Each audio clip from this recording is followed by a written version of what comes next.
जैसे कि मैंने आपको बताया कि one night Pinky madam takes the will of Balram while drunk, hits something in the road and drives away. We are left to assume she was killed a child.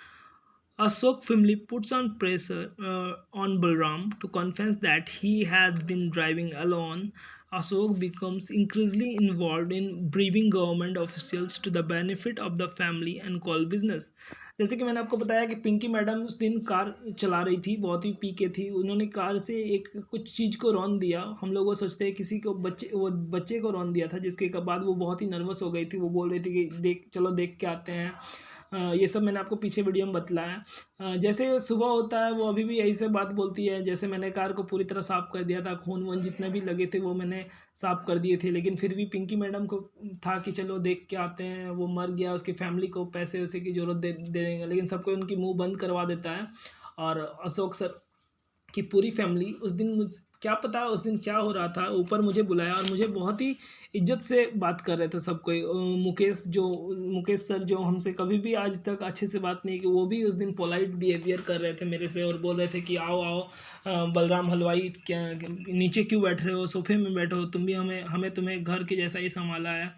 उस दिन एक काला सूट पहन के एक वकील भी रहता है, जिसके बाद वो लेटर देता है मुझे, जिसमें उसमें लिखा रहता है कि उस दिन मैं कार अकेले ड्राइव कर रहा था और वो जुर्म मैंने ही उस बच्चे को मारा, ये जुर्म सबको मेरे पे लेना था। और मुकेश सर बोला मैंने तुम्हारी दादी से बात की कर भी ली है। वो धमकी देने लगा था इस टाइम से, तो मेरे पास कोई ऑप्शन नहीं थी। मैंने अपने हाथ को कांपते कांपते किसी तरह साइन कर दिया और घर में बैठ के कोने में रोने लगा। लेकिन 2-3 दिन के बाद मुझे ड्राइवर जिस कॉलोनी में रहता था उसके और ड्राइवर आते थे, बोलते जाओ तुम्हारे मालिक बुला रहे हैं, तुम इतने देर से यहाँ पे क्या कर रहे हो। तो बोला मालिक ने बुलाया और फिर से वो लोग एंग्री टाइप से बात करने लगे कि तुम्हें अब कोई सज़ा नहीं होगी। किसी ने उस बच्चे को कंप्लेन ही नहीं किया है, तो तुम्हें कोई सज़ा नहीं होगी। फिर उन्होंने जैसे बात करते थे वैसे ही बात करने शुरू कर दिए। उसकी पोलाइट नेचर फिर से एंग्री वाली हो गई थी और एक झप मार दिए खींच के। जैसे कि उन्होंने सोचता था कि, और अशोक को ये सब अच्छा नहीं लगता था। वो कहता पिताजी ये सब मत कीजिए, तो बोलते हैं कि तुम ये सब नहीं जानोगे, इंडिया में नौकर को ऐसे ही रहना चाहिए, ये मार नहीं, ये आशीर्वाद के समान है। वो चुप हो जाता था। लेकिन पिंकी मैडम रात को मुझे बोलती है कि चलो ड्राइवर लेके चलो मुझे एयरपोर्ट ले जाता है। उसके बाद वो एक लेटर देती है और मैं लेटर्स को पढ़ता हूँ, डिवोर्स का पेपर रहता है, वो डिवोर्स दे के वो उन्हें चल जाती है वापस अपने न्यूयॉर्क चल जाती है। जिसके बाद सुबह होती है, मैंने ये बताता हूँ जाके अशोक सर को, तो अशोक सर मुझे कॉलर वॉलर पकड़ के खींच के मारने लगते हैं, क्यों ले गया। तो मैं बताता हूँ कि सर मैंने क्या किया है, उन्होंने भी मेरी मालकिन है, वो जैसे ही बोली कि मैं भी वैसे ही करूँगा। इसके बाद अशोक सर पूरी टूट जाते हैं, वो पूरे डिवोर्स्ड आदमी बन जाते हैं। वो होटल जाते हैं, लड़की लोग के पास जाते हैं, उनकी लाइफ पूरी तरह से बर्बाद हो जाती है। वो भी सिर्फ ब्रीफ्स लोग पॉलिटिशियन को देते हैं, शराब पीते हैं। इसके बारे से पूरी केयर मैं उनकी as a wife, as a family man, as a father पूरी बलराम हलवाई बताता है कि पूरी टेक केयर वही करते हैं अशोक के। उस समय वो काफ़ी ज़्यादा ड्रिंक करने लगते थे, डेली जाते थे, डेली आते थे। उनके बैग में बहुत सारे पैसा रहते थे, वो डेली वहाँ पे जाते थे, कभी किसी पॉलिटिशियन के पास। उस नाम के दिन में मुझे ये समझ आ गया था कि ये फैमिली इतनी रिच कैसे है। वो एक्चुअली क्या करते थे, ये इलीगल जॉब करते थे, जिसके कारण से कोल जो रहती है ना धनबाद में, उसके सप्लाई बेचते थे रोक के, और पॉलिटिशियन को घूस दे के वो पैसे कमाते थे।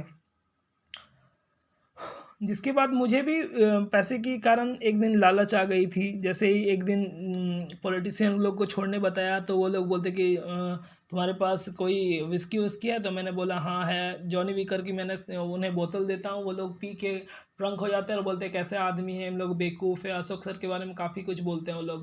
बोलते हैं कि वो कल मंडे को 7 लाख रुपीज़, 7 लाख गाइज, वो बहुत ही बड़ी अमाउंट होती है। उसे सुन के पूरी बलराम हलवाई की शरीर काँप उठती है, वो चौंक जाता है, बोलता है कि वो देने आएगा, कैसा मूर्ख आदमी है, सो फुल अशोक। तो जिसके बाद बलराम हलवाई पहले से ही जानता है कि उस पर बैग पे कितने पैसे। जैसे ही वो मंडे की सुबह अशोक उन्हें बोलते हैं कि चलो बलराम हलवाई, तो बोलता सर आप बैग दे दो, मैं पहुंचा देता हूँ। पहले तो वो हिचकिचाता है, लेकिन फिर उसे बहुत ही भरोसा रहता है। मैं पहले बताया हूँ कि जैसे वो लक्ष्मणगढ़ में रहता था, तो उसे गांव के आदमी पर पूरा विश्वास था, वो दे दिया। लेकिन वो ऊपर क्या नीचे क्या जाता, वो पहले ही ऊपर जाता है और पहले बैग खोल के देखता है, तो उसके हैरान हो जाता है। लालों से भरी नोट, पूरी बैग फुल रहती है, वो 7 लाख रुपया रहता है। वो फिर नीचे जाता है और बैग वहीं पे पीछे रख देता है। जैसे अशोक सर आते हैं, वो ड्राइव करने लगता है और ले जाता है गाड़ी को, और गाड़ी कहीं बीच सुनसान रोड पे रोक देता है। जिसके बाद वो रुकता है, बोलता है क्या हुआ अशोक, अशोक को बोलता है क्या हुआ बलराम, कोई बात है क्या? तो बोलता है हाँ सर, पंचर हो गई गाड़ी, शायद आपको उतरना पड़ेगा, आप हेल्प करो तो थोड़ा, उतरना ही पड़ेगा, आप पकड़ दो। तो जैसे अशोक को थोड़ा अंदाज़ा हो जाता है कि कुछ बुरा होने वाला है, वो हिचकिचाता है, बोलता है बाहर से किसी से हेल्प ले लो ना। तो बोलता है नहीं सर, आप ही आओ ना, कोई नहीं है।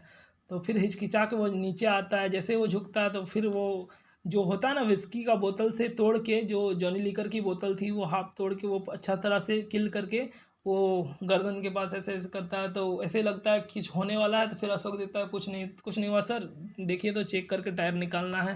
तो फिर क्या करता है वो, उसकी नेक पे उससे मर्डर कर देते, जिसके कारण से ऑन द स्पॉट उसकी वहीं पे डेथ हो जाती है। धर्म भी आता है दादी के कारण से, कहने पर धर्म आता है, वो बोलता है कि बलराम हलवाई के पास ड्राइवरी सीखनी है।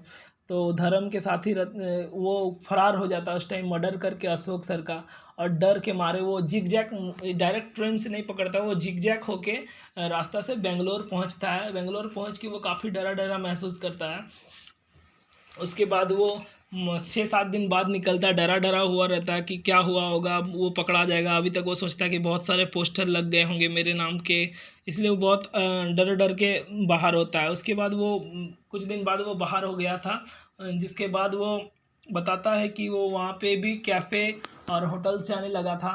जिसके बाद वहाँ भी जाके वो सुनता था, लोगों के प्रॉब्लम को सुनता था, क्योंकि मैंने जैसे ही बताया कि he is a good listener. वो सुन सुन के ही जो कुछ भी अपने लाइफ में इम्प्लीमेंट किया है, वो सुन सुन के ही लोगों के बातों से इम्प्लीमेंट होके ही खुश होके वो सब काम किया है।